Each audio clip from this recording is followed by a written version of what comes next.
आता सर्व प्रकारच्या आजारांपासून सुटकेसाठी विट्यात आली आहे होमिओपॅथी उपचार पद्धती, जिच्यामुळे शरीराची नैसर्गिक प्रतिकारशक्ती वाढते आणि रोग मुळापासून नष्ट करते. शरीराला कोणताही त्रास न होता आजारावर मात करण्यासाठी होमिओपॅथी उपचार पद्धती आजच सुरू करा.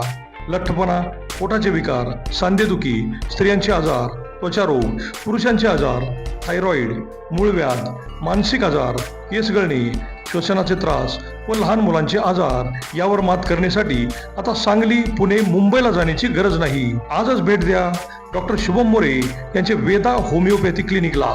आमचा पत्ता डॉक्टर शुभम एस मोरे, जिवाळा बिल्डिंग, तळमजला, गाळा नंबर 1, खानापूर रोड, विटा, तालुका खानापूर, जिल्हा सांगली. संपर्क 95 61 65 18 19 82 089 15 813. नमस्कार, प्राईम न्यूज मध्ये मी वैभव कुलकर्णी आपल्या सर्वांचं स्वागत करतो. आज आपण विटे शहरामध्ये आहे आणि या ठिकाणी ज्या ठिकाणी आपण थांबलेलो आहे ते ठिकाण म्हणजे एक ऐतिहासिक ठिकाण आहे, कारण याच ठिकाणी पूर्वीची विटा नगरपालिका होती आणि आता पुन्हा एकदा विट्याच्या नगरपालिकेच्या रणधुमाळी निमित्त या ठिकाणी आपण सर्व पक्षीय उमेदवार असतील, नागरिक असतील आणि विविध पक्षांचे कार्यकर्ते असतील यांच्यावर यावर्षी होऊ घातलेल्या नगरपालिका निवडणुकीबद्दल उमेदवारांची उमेदवारी का घेतली आहे, त्याचप्रमाणे जनतेचं काय मत आहे तेच जाणून घेण्यासाठी आज आपण सर्वजण या ठिकाणी जमलो आहोत. आपण जर या ठिकाणी पाहिलं तर या ठिकाणी सर्व पक्षीय लोक आपल्याला दिसून येतात. माझ्या या साईडला पाहिलं तर या ठिकाणी राष्ट्रवादी काँग्रेस, अजित पवार गटाचे काही उमेदवार आहेत, काही कार्यकर्ते आहेत. या बाजूला पाहिलं तर त्याचप्रमाणे शिवसेनेचे देखील, शिंदे गटाचे कार्यकर्ते देखील या ठिकाणी आहेत. तर आणि त्याचबरोबर खरं तर पाहायला गेलं तर अपक्ष सुद्धा या ठिकाणी उमेदवार आहेत. तर आपण त्यांच्याकडून नेमका उमेदवारी कशासाठी घेतली, अपक्षांची उमेदवारी का चर्चेत आली तेच आता जाणून घेणार आहोत. नमस्कार. नमस्ते, मी दिलीप माने. आपण यावेळी निवडणुकीच्या प्रांगणामध्ये आलेला आहात, रिंगणात उतरला आहात. आपली उमेदवारी आणि आपलं विजन नेमकं काय आहे? मला व सर्व जनतेच्या व गोरगरिबांच्या कामासाठी मी रिंगणात उतरलेलो आहे. तर मी आज 30 वर्ष आमच्या वस्तीवर सुद्धा राहतोय. तर बरेच मला सांगायचं आहे की आमच्या खानापूर रोडला सुद्धा वाहनं एवढे पण येतात, तर तिथं ब्रेकर सुद्धा मोठं केलं पाहिजे वगैरे. तिथं लेडीज सुद्धा लहान मुलं घेऊन येतात. बरेच तिथं 2 शाळा, भारतीय विद्यापीठ आहे, पुन्हा पतंगरावची साहेबांची शाळा आहे, पुन्हा बळवंत कॉलेज आहे. त्या आमच्या रोडला एवढे वाहनं स्पीडनं पळतात. मी बरेच वेळा तक्रार केली की बाबा इथं अजून थोडं जरा ब्रेकर वाढवावं, ही माझी विनंती आहे सगळ्याला. पण होतंय कसं, जे ते स्पीडमध्ये जातोय, मोठी गाडी असू दे, छोटी गाडी असू दे, तिथं लक्ष देत नाही कोण व अपघाताचं परिणाम वाढत आहे तिथं. तरी आमच्या वस्तू सुद्धा तिथे असे मोठे खड्डे पडलेत. आम्ही सुद्धा गाडी घेऊन जाताना अशी होते, बाजारला सुद्धा जाताना आम्हाला सुद्धा लय अडचण येते. ट्रॅफिक बघा, मायनी रोड धरा, कराड रोड धरा, तासगाव रोड धरा, पुन्हा आमचा खानापूर रोड धरा. म्हणजे तुम्हाला असं म्हणायचं आहे का की याआधी नगरपालिकेनं ह्या सोयी केल्या नाहीत म्हणून तुम्ही या निवडणुकीच्या रिंगणात उतरलाय? हो, सर्व सामान्य लोकांची सुद्धा काम करणार आहे मी आणि जनतेचे प्रश्न सुद्धा सोडवा. ज्या गोरगरिबांच्या दवाखान्याची सुद्धा अडचण आहे, ज्या लोकांना दाखले वेळ मिळत नाही, ज्या लोकांना ते पुरावा नाही, आणि ज्या लोकांना खरोखर ज्या लोकांना आता त्या गणपती मंदिरपाशी भीक मागते तिथे सुद्धा त्या लोकांना खायला 2 वेळेचे मिळत नाही. बरं असं का? बारकी सुद्धा मुलं भीक मागते ती. जनता कौल देईल का तुम्हाला तुमच्या उमेदवारीला, काय सांगाल? जनतेने मला जर संधी दिली तर मी सगळे प्रश्न सोडवीन. या ठिकाणी अजून एक अपक्ष उमेदवार आहेत, त्यांची देखील आपण कहाणी आणि व्यथा या राजकीय आखाड्यात उतरण्यामागचा त्यांचा नेमकं विजन आणि उद्देश काय आहे ते जाणून घेणार आहोत. नमस्कार, काय सांगाल आपल्या उमेदवारीबद्दल? माझं नाव प्रवीण मोहन पाटील. मी प्रभाग क्रमांक 3B मधून मी अपक्ष उमेदवारी केलेली आहे. अपक्ष उमेदवाराला या महाराष्ट्र शासनानं व या अन्याय केलेला आहे. शेवटचे 4 दिवस फक्त अपक्षाला म्हणजे प्रचार करण्यासाठी दिलाय. हा घोर अन्याय सरकारनं केलेला आहे आमच्यावर. तर आम्ही विजन घेऊन या निवडणुकीमध्ये आम्ही उतरलेलो आहे. आज बघताय चौकामध्ये सिग्नलची व्यवस्था नाही, त्यामुळं सिग्नलची व्यवस्था नाही, स्पीड ब्रेकर नाही, त्यामुळं अपघात होते. मध्यंतरी काळात या चौकामध्ये अपघात होऊन एका लेडीचा भाग मधनं कट होऊन जीव गेला. तरी सुद्धा या प्रशासनाचं, नगरपालिकेचं दुर्लक्ष आहे. तसेच आमच्या प्रभाग क्रमांक 3 मध्ये पाण्याची व्यवस्था खूप कमी आहे. काय होतंय, 12 महिन्याची पाणीपट्टी घेतली जाते, पण 12 महिने पाणी काय सुटत नाही. तो एक लोकांच्यावर खूप मोठ्या प्रमाणात अन्याय होता. ह्या नगरपालिकेतल्या लोकांचे काय काय जे पाणी सोडणार आहेत ते टेम्परवारी आहेत. ह्यांना काय काय ही पैशाची मागणी करतात की आम्हाला ह्याच्यासाठी पैसे द्या, त्याच्यासाठी पैसे द्या, आम्ही तुम्हाला पाणी भरपूर सोडतो. ही चुकीची गोष्ट आहे. जे आता जे प्रशासनाच्या ताब्यात नगरपालिका आहे जे आहे ते आता काय व्यवस्थित चालू म्हणजे सुरळीतपणे चालू नाही. म्हणजे तुम्हाला असं म्हणायचं आहे का की याआधी नगरपालिकेचा सर्व गलथान कारभार चालू होता आणि तो थांबवण्यासाठी तुम्ही या रिंगणात उतरलाय? हा गलथान कारभार थांबवण्यासाठीच मी ह्या निवडणुकीच्या रिंगणात उतरलेलो आहे. येत्या 2 तारखेला उद्या मतदान आहे. माझं चिन्ह बॅट आहे. बॅट प्रभाग क्रमांक 3B मधून मी अपक्ष उमेदवारी केलेली आहे. माझ्या प्रभागामध्ये हनुमाननगर, मंडले वस्ती, बोडरे वस्ती, हजारेमाळा या लोकांनी, महिलांनी आणि तरुण वर्गांनी माझे हे 1 नंबर प्रभाग क्रमांक 3B मध्ये 1 नंबरला असणारे बॅट या चिन्हासमोरील बटन दाबून मला प्रचंड मताने विजय करावे व या म्हणजे महाराष्ट्र शासनाच्या ज्या काही योजना आहेत त्या ज्या तहसील ऑफिसमध्ये मी गेली 20 वर्ष झालं काम करतोय. ज्या महिलांना की रेशन कार्डवर धान्य सुरू करायचं असू दे किंवा जे दवाखान्यामध्ये आता सध्या विटे शहरामध्ये दवाखान्याची व्यवस्था अजिबात चांगली नाही की अपघात झाला, काय झालं, पाय मोडला एखाद्याचा तर सांगली, मिरज, कराड इकडे पाहायला लागतंय. तर विटे शहरामध्ये माझं एक विजन आहे की एक चांगला वैद्यकीय दवाखाना सांगली मिरज सारखा होणे आणि त्यामध्ये अद्ययावत सुविधा उपलब्ध करून देण्याच्या माझं मानस आहे. तसेच महिन्यातल्या प्रभागातील महिलांच्या मध्यंतरी काळात ज्यावेळी लाडकी बहीण योजना जाहीर केली त्यावेळी सर्व्हर डाऊन होता. त्यावेळी मी त्या महिलांसाठी रात्री जागून लॅपटॉपवर जागून महिलांच्या KYC केले त्यामुळे ह्यावेळी प्रभागात मला माझा विजय हा निश्चितच आहे. म्हणजे प्रभागात विजय तुमचा निश्चित आहे असं सांगताय. बोला, काय म्हणताय? तर मी प्रभाग क्रमांक 4 मध्ये उभा आहे. तर माझं चिन्ह आहे स्कूटर. तर या स्कूटरच्या चिन्हावर मला निवडून द्या हीच माझी विनंती आहे. जय श्रीराम. म्हणजे स्कूटर घेऊन तुम्ही विजयाचा गुलाल घ्यायला जाणार असं तुमचं मत आहे. या ठिकाणी आता आपण आलेलो आहे. या ठिकाणी घड्याळ दिसतंय म्हणजेच अजित पवार दादांचा राष्ट्रवादी गट. खरं पाहायला गेलं तर राज्यामध्ये भाजपा, शिंदे गट आणि अजित पवार गट हे तिन्ही युतीमध्ये आहेत. परंतु विट्यात पाहायला गेलं तर मात्र तिन्ही गट स्वबळावर लढताना दिसत आहेत. या ठिकाणी उमेदवार आहेत, त्यांच्याकडून जाणून घेऊया का आणि कशासाठी आपली उमेदवारी. खरं तर बघायला गेलं तर राष्ट्रवादी काँग्रेस पक्षाकडून आम्ही लढतोय. घड्याळ एक अजितदादांचं घड्याळ हे महाराष्ट्राला सांगण्याची काय वेगळी गरज नाही आहे.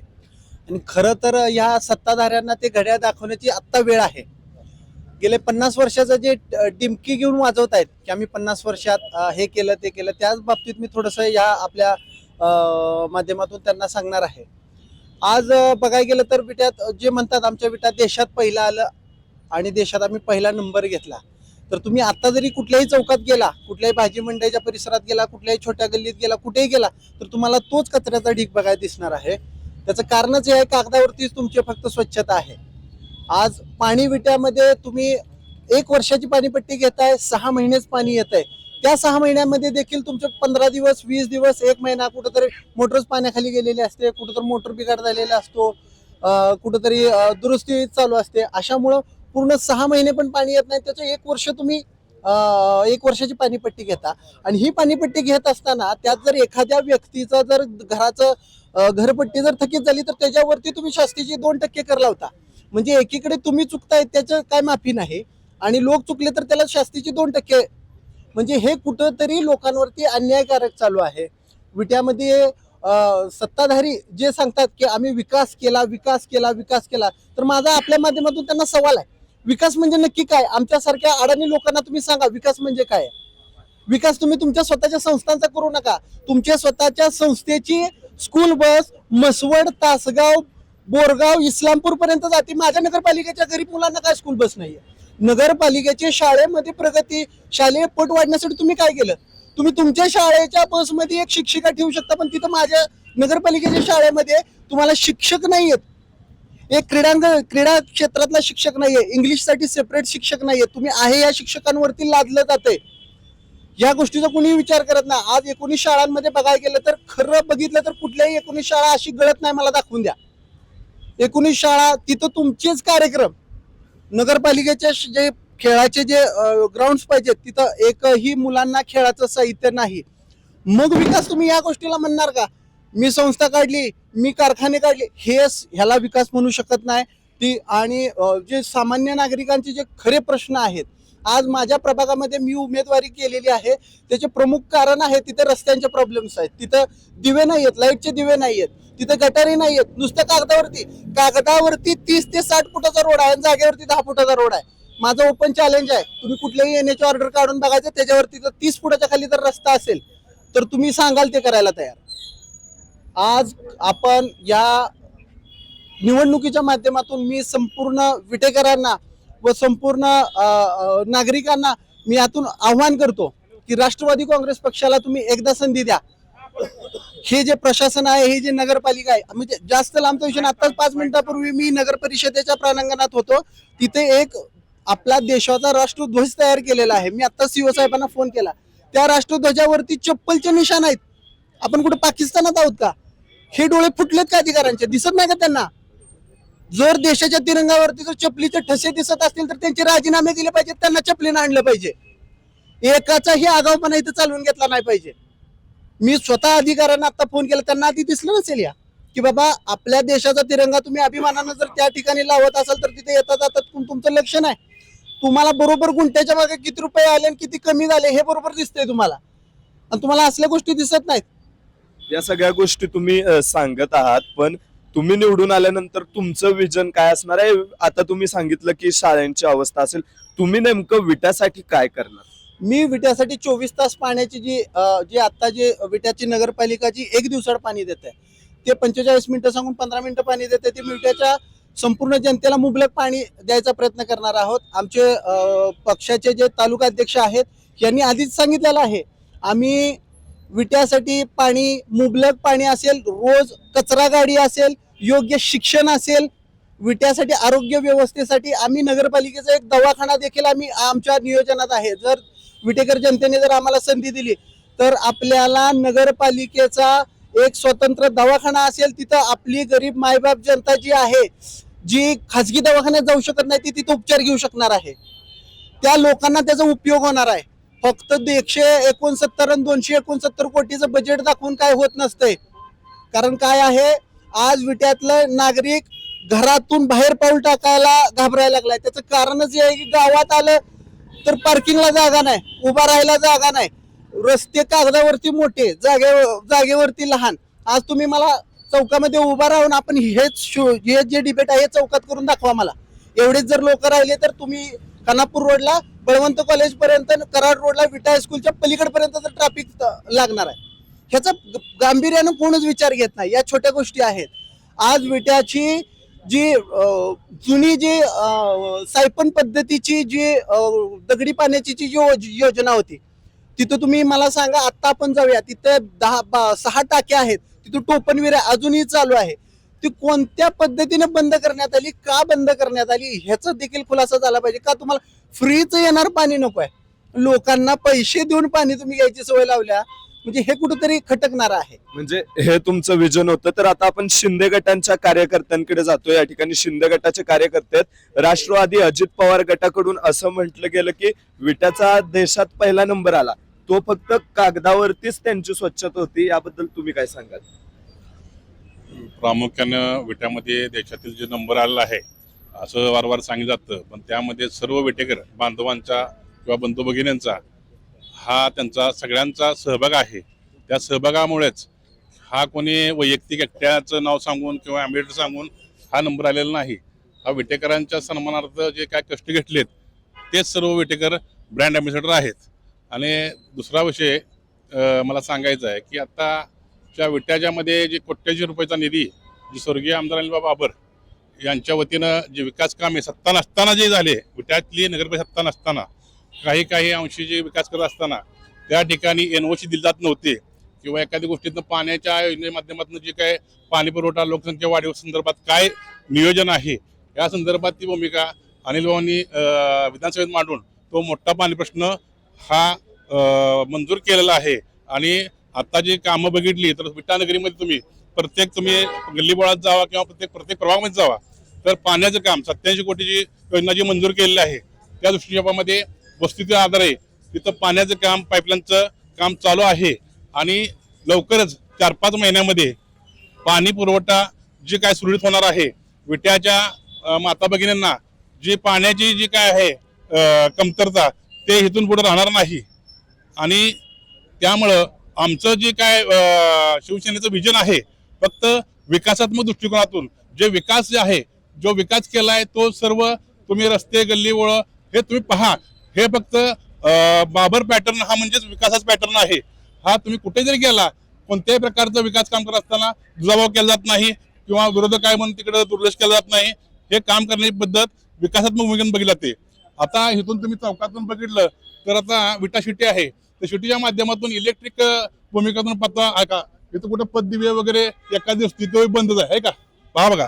त्यामुळं इथं आपण म्हणतोय का आता हे ग्रामीण भागात असलं विटा शिटी असल्या आहे 40 ते 50 वर्षाच्या कालावधीमध्ये आपण रस्ते आणि गटर यामध्ये अडकायचं का काय म्हणजे विकास काय त्यांनी केला कुठल्या दृष्टीमध्ये केला. रस्ते केले किंवा आजपर्यंत काय काय निकृष्ट केले गटर केले तर तुम्ही प्रत्यक्ष पाणी केले तर 6 महिने रस्ता हा टिकत नाही आणि रस्त्याच्या मध्ये दुरास होत्या. मग जनतेचा पैसा हा वारंवार जेणेकरून सदकार्य लागत नाही आणि चांगले विकासात कामं दृष्टिकोन होत नाही. त्यामुळं हे लूट होते जनतेची. त्यामुळं आमची भूमिका आहे की दर्जात्मक चांगलं रेंज कामं ह्या माध्यमातून विटानगरीमध्ये झाली पाहिजेत आणि ते करण्याचा मानस हा बाबर पॅटर्नचा आहे. 100% स्वर्गीय आमदार अनिल बाबर यांच्या वतीनं जे कामं झाले ते दर्जा चांगलाच आहे. तुम्ही कुठे जाऊन फिरून बघा. त्यांच्या पश्चात जे काय आता लोकप्रिय आमदार माननीय सुहासभाई बाबर व अमोलदादा बाबर यांच्या वतीने जे काय सत्ता नसताना जो निधी खेचून आणला आणि विट्यामध्ये जे विकास कामं राहिलेली आहेत तेही करून दाखवण्याचा प्रयत्न केला. कमी कालावधीमध्ये विकासाचं विजन ठेवून सत्ता नसताना सुद्धा विकास कामाचा डोंगर उभा केलेला आहे. आणि 40-50 वर्षाच्या माध्यमातून तुलनात्मक विचार केला तर आता जे काय विकास कामे झालेत ते तुलनात्मक तुम्ही कुणी जनतेनेच करावा. त्यामुळं हा बदल निश्चित आहे. विटेकरांनी ठरवलं आहे धनुष्यबाणाला निवडून द्यायचं आहे आणि विकासाला प्राण द्यायचं आहे. अजून या ठिकाणी अनेक जण आहेत. या ठिकाणी शिवसेनेचे काही पदाधिकारी आहेत. काय सांगाल जसं यांनी सांगितलं यावेळी विकासाचा बाबर पॅटर्न चालणार तुम्ही काय सांगाल. अगदी बरोबर आहे. विकासाचा पॅटर्न चालू आहे. बाबर पॅटर्न म्हणजेच विकास पॅटर्न आहे. आणि जेणेकरून आमचे नेते स्वर्गीय आमदार अनिलभाऊ बाबर यांनी जे काय आतापर्यंत जो काय विट्याला जो विकास निधी दिला 200 ते 250 कोटीचा विकास निधी विट्यासाठी दिलेला आहे. आणि भाऊ वारल्यानंतर किंवा भाऊंचं निधन झाल्यानंतर आमचे नेते आमदार सुहासभाई बाबर यांनी विट्याच्या पाणी योजनेला नवीन पाणी पुरवठा योजना मंजूर करून आणून आज ते काम जलद गतीने चालू आहे. जेणेकरून विट्यातल्या माणसांना पुरेसं आणि स्वच्छ पिण्याचं पाणी मिळावं ही त्याचं उद्दिष्ट आहे. आणि माणसांना जे आजपर्यंत काय विट्यातल्या 40 वर्षाच्या सत्तेत माणसांना अजून काय आपल्या गटर आणि रस्त्या सोडून दुसरं काय विकास काय दिसलेला नाही. म्हणजे आतापर्यंत जी काय चाललंय ती माणसांच्याकडे जर कोण मागायला गेलं किंवा भैया एखादी गोष्ट बोलायला गेले तर तिथं माणसं फक्त एवढं सांगतात की आमच्या इथं गटर नाही आणि रस्ता नाही. ह्याशिवाय दुसऱ्या कुठल्या गोष्टी आतापर्यंतच्या सत्ताधाऱ्यांनी म्हणजे ज्यांनी कोणी आतापर्यंत नगरपालिकेत सत्ता भोगल्या त्यांनी ह्याच्या व्यतिरिक्त म्हणजे एवढा आतापर्यंतचा सत्ता असून सुद्धा त्यांनी काही करू शकले नाहीत. हे त्यांचं दुर्भाग्य आहे किंवा हे त्यांचा कमीपणा आहे. या ठिकाणी शिंदे गट म्हणतोय की फक्त विट्यात रस्ता आणि गटर हीच कामं अजून पूर्ण नाही आहेत आणि तुम्ही भाजपाच्या मंचावर आहात भाजपाला पाठिंबा दिलेला आहात तुम्ही काय सांगाल. विट्याचा विकास झाला नाही असं म्हणणं फार चुकीचं आहे. जर विट्याचा विकास नसता तर हे विरोधक विट्यात येऊन राहिले असते का हा सगळ्यात मोठा विषय. दुसरी गोष्ट मला एक आवर्जून त्यांना सांगायचं शिंदे गटांना. परवा चंद्रकांत दादा आले त्यांनी छत्रपती शिवाजी महाराजांना अभिवादन केलं डॉक्टर बाबासाहेबांना अभिवादन केलं. एकनाथ शिंदेचे आले त्यावेळेस त्यांनी छत्रपती शिवाजी महाराजांना इथं चौकात अभिवादन केलं. डॉक्टर बाबासाहेब पुतळ्याला तिथं अभिवादन केलं. स्टेजवर असलेल्या छत्रपती शिवाजी महाराजांच्या पुतळ्याला सुद्धा अभिवादन केलं नाही. हे ह्यांचं हिंदुत्व. दुसरी गोष्ट, हे बाळासाहेब ठाकरेंचं नाव घेतात. ह्यांनी जे घरोघरी पॉम्पलेट वाटलेत त्याच्यावर बाळासाहेब ठाकरे कुठे दिसतात का, हे पहिला ह्यांनी तपासून घ्यावं. ज्या बाळासाहेब ठाकरेंच्या नावावरती आम्ही बाळासाहेब ठाकरेंच्या धोरणावर चालतो म्हणतो, पॉम्पलेटवरनं बाळासाहेब ठाकरे कुठे गप झाले? या ठिकाणी आपण परत एकदा शिंदे गटाकडे जातोय. त्यांचा असा आरोप आहे की माननीय उपमुख्यमंत्री एकनाथ शिंदे साहेबांची ज्यावेळी सभा झाली त्यावेळी त्यांनी छत्रपती शिवाजी महाराजांच्या स्मारकाला किंवा स्टेजवरती असलेल्या प्रतिमेला वंदन केलं नाही आणि बाळासाहेब ठाकरेंचा फोटो देखील आपल्या प्रचाराच्या पॉम्पलेटवरती नाही. याबद्दल तुम्ही काय सांगाल? प्रचाराचा कालमर्यादा रात्री 10 वाजेपर्यंत असल्याने आज ते आमच्या शिंदे गटाचे म्हणजे प्रमुख शिवसेना बाळासाहेब ठाकरे गटाच्या माध्यमातून जे काय प्रमुख असल्या कारणानं महाराष्ट्रामध्ये जेणेकरून नगरपालिका नगरपंचायतच्या निवडणूक असल्यामुळं ते प्रचार करत असताना त्यांना वेळ हा झाल्या कारणानं इथं साधारणतः लेट आल्यामुळं साधारणतः त्या गोष्टी घडू शकल्या नाहीत. त्याचं काय त्यामध्ये त्यांचं पावित्र्य त्यांनी जे काय बाळासाहेब ठाकरेंचे विचार जे आहेत ते काँग्रेसवर कधीही जाणार नाहीत हा उद्देश त्यांनी मनोमनी बाळगून शिवसेना विचार जीवन ठेवण्याचं काम हे माननीय एकनाथ शिंदे साहेबांनी ठेवलेलं आहे. साधारणतः कोणत्याही प्रकारे तडजोड न करता त्याप्रमाणे त्यांनी मानवंदना वगैरे ह्या प्रमाणे त्यांच्या मनोमनी अंतर करत आहेत. पण कमी वेळामध्ये त्यांना वेळ नसल्या कारणानं त्या गोष्टी राहून गेल्या असतील. पण याचं काय कुणी विरोधकांनी त्याप्रमाणे त्याच्या माध्यमातून राजकारण करू नये. हे राजकारणच करत आलेत. ह्या ठिकाणी दुसरे कोण गेले नसते. चंद्रकांतदादा पाटील असो किंवा भाजपचे दुसरे कुठले नेते आले गेले नसते तर यांनी अकांत तांडव केला असता. ह्याच्यावर बोला ना तुम्ही. जे इतर समाजांच्या मतासाठी बोलताय, ओबीसी असो मागासवर्गीय समाज असो, त्यांचा दैवत डॉक्टर बाबासाहेब आंबेडकर आहेत. त्यांना तुम्ही अभिवादन करू शकत नाही आणि हिंदुत्वाच्या नावावर तुम्ही जोगवा मागता. छत्रपती शिवाजी महाराजांना अभिवादन करू शकत नाही काय? विट्याच्या विकासाबद्दल तुम्ही बोला. तुम्ही हिंदुत्व मुद्दा तुम्ही जे सांगायला लागलाय तुम्ही कुठं ते सोडलायच की? तुम्ही हिंदुत्वाचा मुद्दा सोडूनच तुम्ही गेला ना. धार्मिक ऐका, प्रत्येकाला धर्माच्या भूमिकेतून न्याय प्रावीण्य नाही. हे सगळे काय विटा नगरपालिका विकासाच्या भूमिकेत बोलायचं, विकासाच्या मुद्द्यावर बोलायचं, डायव्हर्जन करायचं नाही कुठल्या गोष्टींना. आता कुठल्याही गोष्टींना भाजपाच्या माध्यमातून तुम्ही बोलता काय करता? जातीय त्या निर्मूलनाची करू नका. एक भाव विटामध्ये आतापर्यंत कालावधी सर्व धर्म संभव आहे माध्यमातून. विकासावर काय सांगाल? गटर आणि रस्ते हे तुम्हाला सांगतोय त्यांच्या माध्यमातून त्यांनी विकास केला असेल मान्य आहे. पण विट्याचा विकास नसता तर विट्यात येऊन राहिले असते का? विरोधक विट्याचा विकास नसता तर विट्यात येऊन राहिले असते का या प्रश्न म्हणजे ह्याचा अर्थ विकास नसला तर माणसं राहतच नाहीत का? आज माझा प्रश्न यांना आहे. दुसरी गोष्ट आहे, विकास झाला म्हणून तर विट्याचं डेव्हलपमेंट झालं ना. या ठिकाणी काँग्रेसचे काही पदाधिकारी आहेत, त्यांचं मत आपण जाणून घेणार आहोत. सांगा काय म्हणतात. मी काँग्रेसचा कार्यकर्ता आहे. काँग्रेसनं पण इथं काँग्रेसनं पण भाजपाला पाठिंबा दिलाय. भाजपला काँग्रेसचे जे काही नेते होते इथले ते आता भाजपाच्या मंचावर आणि त्यांनी भाजपाच्या मंचावर जाऊन उमेदवारी सुद्धा घेतलेली आहे. म्हणजे सदाभाऊ पण काँग्रेसमध्येच होते. बर, हा विषय बाजूला राहू द्या. मला व्यक्तिशः वाईट वाटतं की काँग्रेस पक्ष इथे शर्यतीत नाहीये. मुळात आपल्या देशामध्ये लोकशाही राहिले की नाही राहिले असा विचार करण्यासारखी सिच्युएशन आहे. आज विट्याच्या जनतेनं शिवसेनेला जरी मतदान केलं तरी ते फडणवीसांना जाणार आहे आणि त्यांनी भाजपला जरी मतदान केलं तरी ते फडणवीसांना जाणार आहे.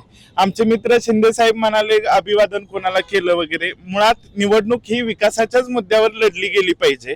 मला आठवण करून द्यायचे, म्हणजे 2 आठवड्याभरापूर्वी आग लागली विट्यामध्ये एका इमारतीला. त्या इमारतीपर्यंत अग्निशामक बंब पोचू शकणार नाही अशी अवस्था आज विट्यामध्ये आहे. म्हणजे मला काही सदाभाऊंचं योगदान नाकारायचं नाहीये. तुलनेत विट्यात विकास झालाय का तर झालाय. विट्याच्या चौकात आलं तर एक छानशी कोर्टाची इमारत दिसते, तहसील कार्यालय दिसतं, पोलिसांची राहण्याची व्यवस्था दिसते. हा विकास झालेला आहे. विकास ही निरंतर प्रक्रिया आहे, ती होत राहते. पण भविष्याचा म्हणजे आज विट्याच्या चौकामध्ये आम्ही ज्यावेळी चौकात बसतो, एक मोठे नेते आहेत, त्यांनी टीका केली की काही लोक चौकात बसून नुसती मापं काढतात. मला त्यावर म्हणजे काय तरुणांनी राजकारणात येऊच नाही का, किंवा त्यांनी व्यक्त होऊच नाही का? हा, बर आज विट्यामध्ये मोठी वाहनं, ऊसाच्या ट्रॉले असतील, ट्रक असतील, मोठे अवजड वाहन असतील, ह्या विट्याला रिंग रोड होणं हे अत्यंत आवश्यक आहे.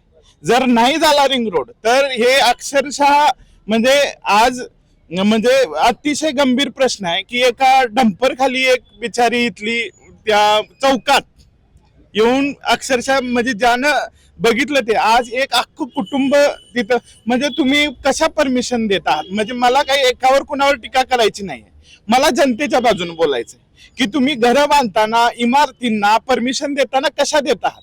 त्या घरामध्ये म्हणजे अक्षरशः सर्व नियम पायदळी तुडवले. लोकांची ही जबाबदारी आहे, त्यांनी स्वतःची, म्हणजे तुम्ही घर बांधलं की स्वतःसाठी कॉफिन बांधलं.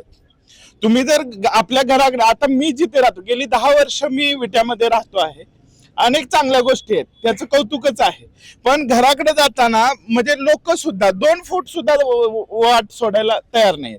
4 वर्षापूर्वी बुडाचे कदम म्हणून आहेत, त्यांच्या कारला आग लागली त्यांच्या सावरकर नगरमध्ये, तर त्यांच्या कारपर्यंत बंब जाऊच शकला नसता, कारण रोड इतका अरुंद. म्हणजे तुम्ही ह्या विटा शहराचं काहीतरी विजन ठेवून प्लॅनिंग करणार आहात की नाही? माझा दोन्ही पार्ट्यांना सवाल आहे की तुम्ही नुसतं भावनिक मुद्दे करणार आहात, एकमेकाला शिव्या देणार आहात किंवा एकमेकावरती टीका करणार आहात.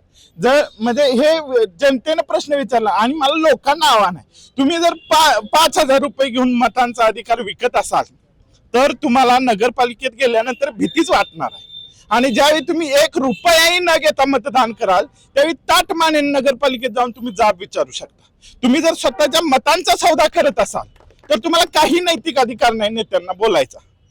मी आज तागायत आयुष्यात कुणाकडनं एक छदामी घेतलेलं नाही, पण मी आमदार असो खासदार असो त्यांना जाब विचारू शकतो की तुम्ही हे असं चुकीचं का केलं. मग अनेक मुद्दे आहेत विट्यामध्ये, त्यावर चर्चा झाली पाहिजे, इलेक्शन त्यावरती झालं पाहिजे.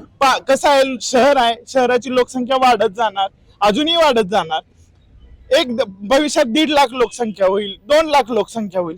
त्या दृष्टीनं तुम्ही नवीन योजना आणल्या पाहिजे. तुम्ही काय स्वतःच्या पदरच्या खिशातले पैसे देत नसता, तुम्ही जनतेचाच टॅक्स असतो, जनताच टॅक्स भरत असते. साधा बिस्किटचा पुडा घेतला तरी आपण त्यावर टॅक्स देत असतो, त्या टॅक्स मधून हे शहर चालत असतं. परत एकदा आपण येतोय अजित पवार गटाकडे येतोय. विट्याचा विकास झाला का या प्रश्नावर तुमच्याकडे येतोय, काय सांगाल? नमस्कार, मी लखन रामचंद्र ठोंबरे. मी प्रभाग क्रमांक 11 मधून राष्ट्रवादी अजितदादा गटातून उमेदवारी करत आहे. तुम्ही जो प्रश्न विचारला विकासाचा, तर विकासाचा विषय असा आहे की आपल्या विटानगर परिषदेचा देशात प्रथम क्रमांक एकदा आला, एकदा 4था क्रमांक आला. पण आत्ता अलीकडे जी काय मला कुठल्या नेत्यांशी किंवा कुठल्यावर प्रस्थापितांशी काही बोलायचं नाहीये, पण जे डिपार्टमेंट आहे त्या ज्या गोष्टी करणारे निवडणूक म्हणजे नगरपालिकेचे कर्मचारी, CO यांच्या डोळ्यावर कोणीतरी पट्टी बांधलेली आहे आणि त्यांना बोलताही येत नाही. म्हणजे 2 हे झाले, त्यांचे आंधळे पण आहे, त्यांना मुके पण झालेले आहेत. तर ते आता हे जे ज्येष्ठ बोलले की रस्त्याची दुरवस्था झालेली आहे, तर 100% हे बरोबर आहे. तुम्ही आता कुठल्याही विट्यातल्या रोडला जायचं, तुम्हाला चौकामध्ये यायला 5 ते 10 मिनिटं लागतात, एवढं ट्रॅफिक जाम असतं. रिंग रोडचा हा विषय जो आहे तो अतिशय महत्वाचा आहे. ऍक्सिडेंट बोलले, ह्या 2 महिन्यामध्ये शिवाजी चौकामध्ये 2 ऍक्सिडेंट झालेले आहेत मोठे मोठे. अक्षरशः एक वयोवृद्ध महिला, तिचा चुराडा झाला त्या डंपरच्या चाकाखाली. एक दुसरी महिला विंगार इथली नेहरूनगरमध्ये राहते, तिला एसटीनं फरफडत नेलं 15 ते 20 फुटापर्यंत, तिचा पाय फ्रॅक्चर झाला. अशा शहरामध्ये ही अवस्था आहे. बाहेर बरं राहिला विषय दुसरा की विकास विकास विकास म्हणते, पण नक्की विकास झालाय कशात ते मी शोधायला लागलो. विकास नक्की नाव कोणाचा आहे हा प्रश्न आहे विट्याच्या जनतेला पडलेला. आम्ही प्रभागात फिरत असताना मी फुलेनगरमध्ये गटारांची तर इतकी दुरावस्था झालेली आहे. एक कुटुंब आहे लक्ष्मीच्या मंदिराजवळ की दारात तिथं सगळ्या गावाची घाण तिथं त्यांच्या दारात येते आणि त्यांचा प्रॉब्लेम तिथल्या जे पाटील मागच्या 9 वर्षापूर्वी जे निवडून आलेले उमेदवार होते त्यांनी किंवा नगरपालिका CO कडे पण त्यांनी दाद मागितलं, त्यांना काही न्याय मिळाला नाही. त्यांच्यावर दहशतीचा विषय झाला पण त्यांच्यावर न्याय मिळाला नाही. तेथील लहान मुले, तेथील परिस्थिती सर्व पण सर्व तिथलं वातावरण अतिशय रोग प्रतिसारक झालेलं आहे. या ठिकाणी आता आपण परत भाजपाकडे येतोय. भाजपाचे काही इथं कार्यकर्ते आहेत, त्यांच्याकडे येतोय. त्यांना आपण विचारूया. आता अजित दादा पवार गटाकडून असं सांगण्यात आलं की विट्याचा विकास नेमका कुठे आहे हे कळना. काय सांगाल विकासाच्या बाबतीत? 100% विट्याचा विकास झालेला आहे. काही गोष्टीत काय अडथळे आहेत, पण 40 वर्ष विटा ज्या पद्धतीनं झपाट्यानं वाढले, हा विट्याचा विकासच आहे. विट्यात ज्या सर्व इमारती झाल्या, शासकीय ऑफिसेस झाली, हा विकास नाही का? विकास म्हणजे काय? अरुंद रस्ते, आज ते रस्ते झाले नाहीत.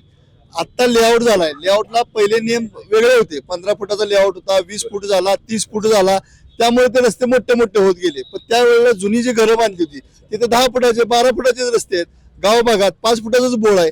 तिथं जर काय विपरीत घडलं तर ते अग्निशामक जाऊ शकणार नाही. परवा झालेला जो किस्सा आहे, म्हणजे सावरकर नगरमध्ये जे अग्निशामक गेलं नाही किंवा काय, तुम्ही जर त्याचं त्यानंतर मला वाटतं कुठल्या तरी मीडिया चॅनलनं पोलखोल केली. रस्त्याकडेला माणसांनी वाहनं लावलेत. पार्किंगचा इश्यू विट्याला आहेच, पण ते काय एकट्या शासनाचं किंवा प्रशासकाचं हे काम नाही, नागरिकांचं पण आहे आणि शासनाचं पण काम आहे. त्यामुळं विकासात झालाय. थोडाफार प्रमाणात कुठेतरी त्रुटी राहिलेत, पण विकास झाला नाही असं आपण म्हणू शकत नाही.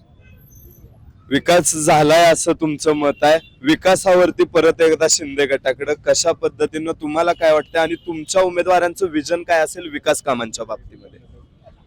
आता काय आमचं विजन म्हणजे हेच आहे की बाबा विट्यातल्या जनतेसाठी जे आतापर्यंत काय सुखसुविधा नाहीत, म्हणजे क्रीडांगण, नाट्यगृह किंवा अजून महिलांसाठी विरंगुळाचं हे आहे, वृद्धांना बाग असेल किंवा त्यांना बगीचा, महिलांसाठी स्वच्छतागृह, हे आमचं विजन आहे. महिलांसाठी स्वच्छतागृह पाहिजेत, म्हणजे विट्यामध्ये महिलांसाठी स्वच्छतागृह नाही असं काय, यावर काय सांगाल? स्वच्छतागृह हा मुद्दा अनेक वेळा चर्चेत आलाय. नक्की नक्की नक्की बरोबर आहे. विटा नगर परिषदेच्या शेजारी जे शौचालय आहे तिथं उमेदवार जे माजी नगरसेवक आहेत त्यांनी किंवा प्रस्थापितांनी एकदा चक्कर मारावी. माझा प्रभाग क्रमांक 11 हा दलित वस्तीमध्ये येतोय. तर तिथं फुलेनगरमध्ये पाण्याची टाकी आहे, त्याच्या शेजारी शौचालय आहे. अतिशय दुरावस्था झालेली आहे की शेजारी महिला जाऊन बसली तर तिला इरिटेट होतं की पलीकडच्या पलीकडे पुरुष असतात आणि एवढी खराब वातावरण तिथलं झालेलं आहे. याच्यावर कोण आवाज उठवत नाही. तिथंच शेजारी पाण्याची टाकी आहे, विटानगर परिषद मध्ये मंजूर झालेली, तर ती पाण्याची टाकी पूर्णपणे बंद आहे. राहिला विषय स्वच्छतेचा, श्रीरामनगर म्हणून तुम्ही ऐकलंय का? विट्यात ऐकलंय. रिक्षावाल्याला जर म्हणलं श्रीरामनगरला चला तर श्रीरामनगर कुठे आहे हे प्रश्न विचारतात ते. मी प्रचारादरम्यान त्या श्रीरामनगरला फिरत असताना तलाव रोडला आहे, तर श्रीनगर तर श्रीनगर कुठे आहे हा प्रश्न करतात लोक. तिथे लोकांच्या इतक्या समस्या आहेत की ते पोल्ट्री आहेत, पोल्ट्री शेजारी ज्या महिला राहतात, आता तुम्ही जाऊन तिथे विचारपूस केली तर त्यांची 100% तक्रार आहे की आमच्या घरी पाहुणे सुद्धा येत नाही, एवढा बेकार परिस्थिती झालेली आहे. वासाची, तिथल्या रस्त्यांची दुरावस्था, गटारांची जर तिकडे तर काही गटार सिस्टम नाही आहे, पोद्दार शाळेपर्यंत गटर आहे, तर त्या गटाराची घाण काढून ठेवली असे 2-2, 4-4 दिवस. हे त्या अधिकाऱ्यांना दिसत नाहीये, त्यांचे डोळे बंद आहेत. चला आपण पुढे जाणून घेऊया. बोला काय काय नेमकं काय म्हणतात? आता स्वच्छतागृहाबाबत काही प्रश्न झाले, त्याबाबत मला बोलायचं आहे. आता जे विट्यामध्ये जे स्वच्छतागृह आहे, जे विट्यात देशात पहिलं आलो त्यावेळी जिओ टॅगिंग, फॅन, पंखे, एकदम लकलकाट अशा प्रकारे जे स्वच्छतागृह दाखवले होते ती आता बंद का आहेत आणि गायब का आहेत. आणि जे जुने जे आता जे चालू आहेत जे स्वच्छतागृह आहेत त्याचा मुख्य एक अडचण मी तुम्हाला यात आपल्या माध्यमातून सांगतो. त्याचे जे अपंग लोकांना, वयस्कर लोकांना करण्यात आलेले रॅम्प जे आहेत ते तुम्ही जवळ जाऊन पाहावेत. तिथं आमच्यासारखा धडधाकट माणूस चालत जाऊ शकत नाही. अशा ठिकाणी एवढा मोठा भ्रष्टाचार होऊन देखील हे सत्ताधारी का म्हणतात की आम्ही स्वच्छतागृह केले, चांगले आहेत, पंखे लावण्याची गरज तिथं नसते. तिथं स्वच्छतेची गरज असते, लोकांना पोचण्याची गरज असते. कधीही कुठला माणूस जाताना नाकाला रुमाल लावून जर नाही गेला तर तो स्वच्छतागृह चांगला आहे असं म्हणणं आहे की स्वच्छतागृह आहे पण स्वच्छतेत माग आहे. काय सांगाल यावर? काय सांगाल? पहिल्यांदा मी आमच्या मित्रांना सांगतो की आपलं जो विटा शहर देशात पहिलं आलं त्यामध्ये स्वच्छतागृह बघितले होते. प्रत्येक विविध विषयावर आपल्याला गुण मिळले होते. आपण स्वच्छतागृह सगळी चांगली केली होती. महिलांसाठी सुद्धा स्टँडमध्ये तुम्ही बघायला गेला तर स्वच्छतागृह होतं, अजून पण आहे. नगरपालिकेच्या शेजारी स्वच्छतागृह आहे, मंडईत स्वच्छतागृह आहे, आता विनोद कॅफे म्हणून आहे त्याच्या पुढे स्वच्छतागृह आहे. एक नंबर शाळा मॉडर्न स्कूलच्या पलीकडे स्वच्छतागृह आहे. गेली 4-5 वर्ष 4.5 वर्ष विट्यावर कुठल्याही सत्ताधारी किंवा कुठल्याही पक्षाचा धाक राहिला नाही. प्रशासक आल्यामुळं तिथं कोण अधिकारी प्रशासकाची लोक त्याची देखभाल दुरुस्ती करत नाहीत. आता तिथं कोण नाही आहे म्हणजे कुणीही मोडतोड केलं कुणीही काय केलं हे 4 वर्षात झाले. त्यानंतर सुद्धा आपला 4था नंबर 5वा नंबर आला. तो जर पॉईंट आपला संडास व्यवस्थित असते स्वच्छतागृह व्यवस्थित असते तर पुन्हा एकदा आपण देशात पहिला क्रमांक काढला असता. पण काही लोकांनी काही समाजकंटकांनी तिथले नळ काढून नेले, फॅन तोडले, जे रॅम्प केला होता रॅम्पच्या बाजूचं स्टीलचं रेलिंग काढून नेलं, दाराच्या कड्या काढून नेल्या.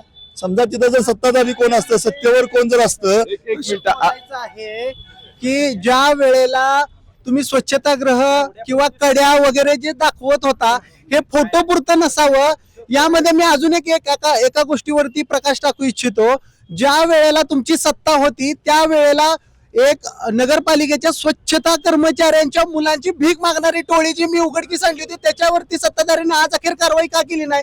त्याच ठेकेदाराकडे तेव्हापासून आज अखेर त्याच्याकडेच का ठेका आहे?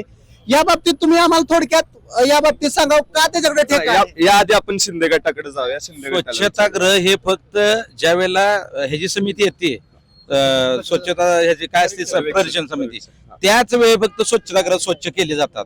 इतर वेळी तुम्ही आता मी दाखवतो त्या सावित्रीबाई फुले व्यापारी संकुलमध्ये महिला स्वच्छतागृह आहे त्याला लावलं म्हणजे ज्या वेळेपासून चालू आहे त्यावेळेपासून कुलूप आहे. काय सांगाल कुलूप लावून ठेवलेल्या अवस्थेत आहे काय सांगाल? कुलूप लावलाय असं शिंदे गट म्हणतोय. काय महिलांच्या शौचालयाला कुलूपच आहे 100% त्यांचं म्हणणं बरोबर आहे. महिलांच्या शौचालयाला जिथं नळ चाव्या चोरीला जायला लागल्या जिथं कुणाचा वचक नाहीये तिथं कुलूपच लावायला लागेल. भांड्याची मोडतोड झाली आणि प्रशासकीय अधिकाऱ्यांना सांगणं जा विचारलं परत एकदा आपण कशी सत्ता मागू शकताय तुम्ही? जर माझे पदाधिकारी म्हणून तुम्ही सांगताय तर तुम्ही प्रशासकीय अधिकाऱ्यांवरती तुमची जर आत्ता वचक नसेल तर मग मागचं सांगून काय उपयोग आहे? मी प्रभाग क्रमांक 11 मध्ये फिरत असताना श्रीनगरचा विषय मगाशी मी बोलत होतो. तर त्या श्रीनगरची अशी समस्या आहे की गेली 40 ते 50 वर्ष सत्ताधाऱ्यांनी सत्ता हे केलेली आहे पण त्या श्रीनगरला साधी मशानभूमी नाही. लोक रानात अतिशय धन देतात. अतिशय महत्वाचा हा विषय आहे. दुसरा विषय आहे प्रभाग क्रमांक 4 मध्ये मी त्या प्रभागामध्ये राहतो. तर बळवंत कॉलेजच्या समोर जी वस्ती आहे पंतशील नगर म्हणून तिथे मशानभूमीमध्ये बॉडी न्यायला येत नाही इतकी दुरावस्था झालेली आहे. तर मशानभूमीमध्ये प्रेत नेता येत नाही इतकी दुरावस्था झालेली आहे. इतकं हे त्यांचं लक्ष कुठं आहे? काय सांगाल? श्रीनगर मध्ये स्मशानभूमी नाहीये काय सांगाल तुम्ही? काय बोल ह्या विटा शहरामध्ये ड्रग्सचे मधल्या काळात काहीतरी हे झालं होतं मोठं प्रकरण झालं होतं. या ड्रग्सच्या प्रकरणा पाठीमाग मुख्य कोण आहे सूत्रधार हे आजपर्यंत गावलेला नाही. म्हणजे ड्रग्सचा आका कोण आहे हे अजूनपर्यंत सापडलेलं नाही. ह्या ड्रग्स ज्या चालू आहे ड्रग्सचं जे चालू आहे ह्या तरुण पिढी बाद करण्याचं चालू आहे. ही कोण आहे ते गाडीबाबत देखील माझी पदाधिकाऱ्यांनी खुलासा करावा. जी नगर परिषदेची छोटी जी रेस्क्यू व्हॅन आणलेली आहे ती कशासाठी आहे? रेस्क्यू व्हॅन म्हणजे वाचवण्यासाठी करण्यात आलेली एक गाडी आहे. त्यामध्ये रशी आहे का? त्यामध्ये जी रेस्क्यू साठी लागणारी सामग्री आहे का त्यामध्ये मी आता परवाच एक माझ्या ऑफिशियल पेजवरती माझ्या टीमने एक व्हिडिओ टाकला होता. आता ज्या माननीय नगराध्यक्ष पदासाठी ज्या प्रतिभाताई चोथे या निवडणूक लढवत आहेत त्यांना कोणत्या बेसवरती किंवा कोणत्या अधिकाराखाली किती मोठी सुनामी आली होती की त्यांना त्या गाडीतून विटाभर फिरवलं गेलं? काय सांगाल याबद्दल? काय सांगाल तुम्ही? का फिरवलं गेलं आणि कशासाठी फिरवलं गेलं काय सांगाल? मला त्यांचा प्रश्न समजला नाही. काय म्हणताय? रेस्क्यू व्हॅन जी आहे विट्यामध्ये जी छोटी रेस्क्यू व्हॅन नगर परिषदेची आहे ती रेस्क्यू व्हॅन माझी पदाधिकारी जे आता नगराध्यक्ष पदाच्या उमेदवारीसाठी आहेत त्यांना परवा पाऊस झाला त्यावेळी त्यांना ती वापरण्यासाठी का दिली होती? असा किती मोठा पूर आला होता असं किती मोठं तांडव आलं होतं विट्यावरती की त्यांना ती गाडी दिली होती. परंतु परवा आग लागल्यानंतर त्या गाडीमध्ये साधा एक कटर नव्हता. साधं त्या वाचवण्यासाठी असणारी सामग्री नव्हती. तर त्यांच्यावरती आज अखेर कारवाई का झाली नाही? तुम्ही माझी पदाधिकारी म्हणून का ते मागणी केली नाही? हे काय सांगाल यावर? काय सांगाल? आता तुम्ही सांगताय तो 2 विषय वेगळे सांगताय. समजा तुम्ही म्हणताय पदाधिकारी असून तुम्ही का वचक ठेवला नाही? जर पदाधिकारी असून जर शासनाला नमवून त्यांच्या गाडीतनं जर जिथं पाऊस झालाय जिथं बिबट्या आलाय तिथं जर पदाधिकारी फिरला असेल तर त्यात गैर काय? आणि दुसरा मुद्दा आहे हा मग प्रशासन आहे जिथं आता ज्या पदाधिकारी तिथे गेले होते त्यांनी तिथे काय लोकांना वाचवण्याचं काम केलं का? नाही अजिबात नाही. असं वाचवाय काय सांगाल रेस्क्यूच्या गाडीबद्दल? तुम्ही काय सांगाल रेस्क्यू गाडीबद्दल? काय आताचे ज्या उमेदवार आहेत त्यांच्या नगराध्यक्ष पदाच्या भाजपच्या, त्यांनी पावसाळ्यामध्ये थोडंफार पाण्याचा जो काय डोंगर पातळीवर आलता ते काय लय आधीची काय असा पूरग्रस्त आपत्ती आल्या किंवा जे असं काय नाही, पण त्याचा दुरुपयोग आता नगराध्यक्ष पदाचे उमेदवार आहेत पण त्याच्या पदभेद यायच्या अगोदर ते नगरपालिका प्रशासनाची रेस्क्यू व्हॅनचा गैरवापर केला जातो. तर आता पदावर आल्यानंतर त्याचा गैरवापर किती मी त्यांच्या दृष्टीने त्यांच्या भावना असतील आता पहिले झाले त्या. आता 40-50 वर्षाच्या काळामध्ये तुम्ही आता सांगतो शौचालयाचा मुद्दा तुम्ही मगाशी काढलं 2016च्या त्या डिबेटमध्ये ज्येष्ठ आपले नेते शिवाजी हडवळे यांनी मुद्दा उपस्थित केला की महिलांना स्वच्छता करणं नाही विट्यामध्ये. तुम्ही कुठेही जावा बाजारपेठेत जावा काय असं नव्हतं. मग ह्याने काय केलं तात्पुरत्या भूमिकेतून की स्वच्छता कमिटी आली की ते फायबरच्या मुद्दे आणायच्या ठेवायच्या आणि परत भांगारात घालायच्या. परत एकदा वस्तू आहे जे आहे. आणखी आहे का दुसरी गोष्ट तिथं त्यांनी सांगितलं ह्यांच्या काळातल्या त्या शौचालय म्हणून सांगितलं ना तिथं, तर त्या ठिकाणी त्यांना माझी तक्रार तिथं मी केलेलं आहे. नुसता शो केलेला होता परंतु त्यांना नळ कनेक्शन तिथं पाणी नव्हतं काही नव्हतं, नुसतं ते अडकवलेलं होतं, पाणी येत नव्हतं. मी तक्रार केली तिथे लोकांना तुम्ही विचारू शकता. म्हणजे अशा पद्धतीचं जेणेकरून बेबनाव हा आतापर्यंत चालत आलाय आणि जनतेच्या माध्यमातून समस्या आज पण सुटलेल्या नाहीत. काय सांगाल यावरती? ते सांगतील फायबरच्या संडास मुतारे आहेत किंवा शौचालय आहेत असे फक्त स्टँडच्या बाजूला स्टँडच्या पलीकडच्या बाजूला खानापूर रोडला आणि 1 नंबर शाळेचे शेजारी आहेत. तुम्ही मंडईत जावा RCC मध्येच आहे, नगरपालिकेच्या आत जावा नगरपालिकेच्या बाहेर जावा इथली सुद्धा सगळ्या RCC शौचालयगृह आहेत. आता हे म्हणतात की ती बाबा मी तक्रार केली, पुढे काय झालं त्याचं? तक्रार नुसती केली, त्या चाव्या बसवल्या का? प्रशासनानं आपलं ऐकलं का? काय झालं त्यांनी उत्तर द्यावं. काय सांगाल? तुम्हाला उत्तर विचारलेलं आहे, काय सांगाल? मी ज्यावेळी तक्रार केली होती त्यावेळी सर्व भूमिकेतून त्यांनी बसवलेल्या नव्हत्या. ऐकून घ्या. स्वच्छता कमिटी जेव्हा आली त्यावेळी त्यांनी डागडुजी करण्याचा प्रयत्न केलेला आहे. म्हणजे तुम्हाला काय सर्वेक्षण आलं तेव्हा त्यावेळेस, परंतु त्यावेळेस पाणी येत नव्हतं, टाकीची वर सोय नव्हती, नुसतं फक्त जेणेकरून नळ आणि त्या पाईप अडकल्या होत्या त्या गोष्टी सगळं म्हणजे. आणि दुसरी गोष्ट आता ह्याने आमच्या मित्र बांधवाने मुद्दा मांडला की आपल्या ज्या आपल्या ह्या आहेत का मशनभूमी त्या संदर्भात आता ती जी गॅस दाहिनी आहे ती बंद अवस्थेमध्ये आहे बघा. आणि त्या ठिकाणी जी सुशोभीकरण किंवा गॅस दाहिनी ही आवश्यक आहे काळाची गरज, पण ते नुसतं ते देखावासाठीच आहे. म्हणजे तुम्ही त्याकडे दुर्लक्ष का आतापर्यंत केलं आणि नुसतंच आता इतर ज्या मशनभूमी आहेत त्या ठिकाणी ही कमतरता आहे, त्यामध्ये त्या पुरतं होणं गरजेचं आहे. आजपर्यंत ते करू शकले नाहीत. मग हे काय अपयश नाही का? मग असं ह्याला म्हणा विकासाच्या माध्यमातून विजन यांचं काय आहे 40-50 वर्षाच्या माध्यमातून कुठल्या गोष्टींना काय ऐका. एक मिनिट आपण हा प्रश्नाकडे जाऊया. आमचा एक सत्ताधाऱ्यांना प्रश्न आहे. मी माझ्या लहानपणी जेव्हापासून मला कळतंय किंवा माझ्यापेक्षा ज्येष्ठ आहे तिथं विट्यातील 4 साईडला विट्यामध्ये 300 फुटाचे ओढे नोंद असलेले ओढे आहेत. ते आज 10 फुटाचे का झाले? 50 वर्षाच्या सत्ताधाऱ्यांना माझा प्रश्न आहे. ते 300 किंवा 150 फुटाचे जे ओढे होते ते 10 फुटाचे का झाले आणि कसे झाले त्याचं उत्तर त्यांनी द्यावं. विट्यात दुसरा एक विषय पाण्याचा, आता हे बंधू बोलले पाण्याचा विषय. तर पाण्याची समस्या अशी आहे की माझ्या माय बहिणींना एक तर पुरेपूर पाण्याचा उपभोग घेता येत नाही. पाणी त्यांच्या हाल हे करून टाकलेले आहे त्यांनी. रात्री अपरात्री बेवेळी म्हणजे वेळेचं टायमिंग नाही. अशा 2 वाजता 4 वाजता पहाटे 5 वाजता त्या झोपू शकत नाहीत किंवा काय नाही. 2-3 दिवसातून पाणी मिळतं. दुसरा विषय असा की सांगली रोडला मायका नगरमध्ये निसर्ग सिटी म्हणून एक रो हाऊस आहे. तिथे 40 ते 50 कुटुंब राहतात. ते बांधून कमीत कमी 15 वर्ष झाले पण अजून त्यांना पाण्याची सोय नाहीये. सिओनच्याकडे किंवा त्या पाण्यासंदर्भात अधिकाऱ्यांच्याकडे गेलं तर ते म्हणतात की तिथं अजून कनेक्शन वाढवा किंवा लाईन अशी खराब आहे तसं आहे. त्यांनी कुणाच्या घरी जायचं पाणी प्यायला? जे तुमच्या दारात येऊ दे का? याचं उत्तर द्या. एक मिनिट आपण एक प्रश्नाचं उत्तर घेऊ आणि परत अजित पवार गटाकडे आणि अपक्ष यांच्याकडे जाऊ. त्यांच्या दोन्ही प्रश्नाची उत्तर मी देतो. पहिला प्रश्न त्यांचा होता की गॅस दाहिनी का सुरू नाही. अजूनही काही लोकांची मानसिकता गॅस दाहिनीवर दहन करायची नाहीये. गॅस दाहिनी जोडलेली आहे. तुम्ही आताही जाऊन बघितलं तर सगळे सागन सामुद्री सगळे तयार आहे. पण त्यांच्याकडून अजून आरोप होतोय बंदच आहे. मग सगळ्यांनी मिळून बांधलं पाहिजे. सत्तेत आता आम्ही नाही, आता प्रशासक आहे. आम्ही सगळे रेडी आहे, ती प्रशासनाचं काम आहे. आणि दुसरं उद्घाटन केलं तेव्हापासून बंदच आहे. 4 महिना म्हणजे 2-4 महिन्याचा विषय काय? तुम्ही माहिती घ्या. रजिस्टर आहे ते त्याचं पण उत्तर देतो. रजिस्टर आहे, रजिस्टरवर किती लोकांचं धन तिथे गॅस नाही न्यूज झालंय हे तुम्हाला मिळेल. ते काय बंद असं झालं नाही, बरेच जणांचं झालंय.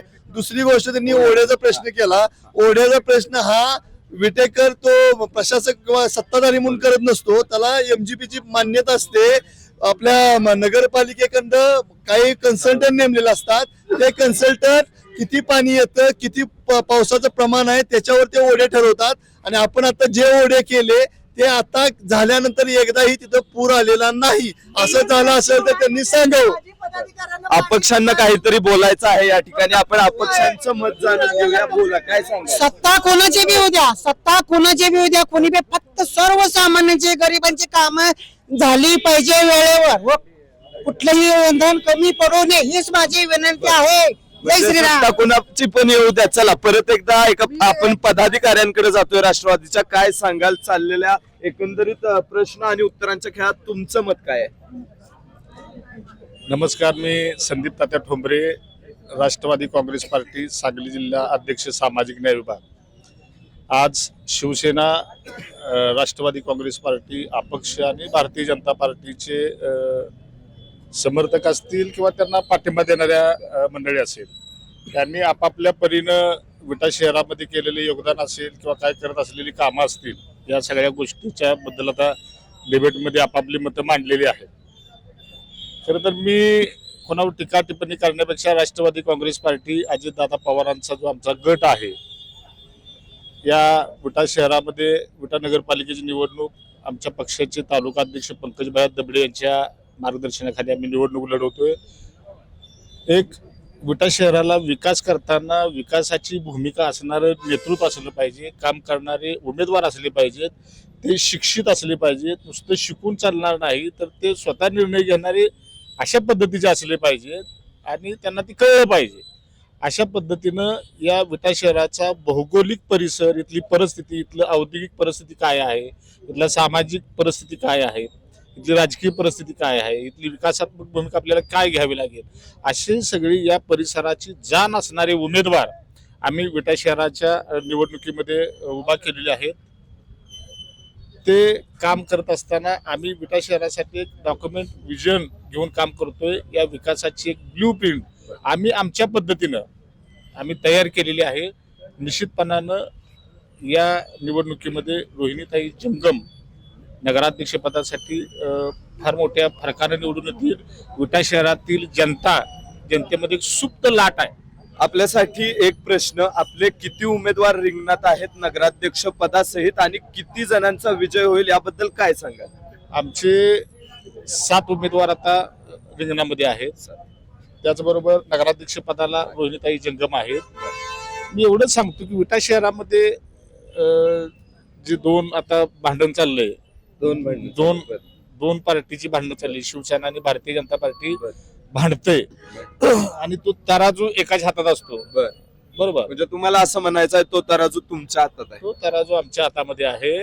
निश्चितपणानं आम्ही कोणाच्या पारड्यात टाकायसाठी नाही तर आम्ही आमच्या पारड्यामध्ये कसं येईल यासाठी आम्ही प्रयत्न करतो. पण निश्चितपणानं विटा शहरामध्ये एक सुप्त लाट आहे नागरिकांच्या मध्ये की फुले शाहू, शिवशाहू आंबेडकरांच्या या महाराष्ट्रामध्ये पुरोगामी विचारानं काम करताना दलित, मुस्लिम, अल्पसंख्याक समाज, म्हणजे या ठिकाणी तुम्हाला म्हणायचं आहे की तुमचा विजय निश्चित आहे. बरोबर. आपण मगासपासून या ठिकाणी शिंदे गट असेल, भाजपाचे पदाधिकारी असतील आणि अजितदादा पवार गटाचे सर्व लोक असतील, यांच्याकडून विविध आरोप, प्रत्यारोप, प्रश्न आणि उत्तर विविध विषयांवर चर्चा केली. आता सर्वांसाठी एक शेवटचा आणि अत्यंत महत्वाचा प्रश्न, तो म्हणजे विजयाची खात्री कोणाची आणि विजय नक्की कोणाचा होणार.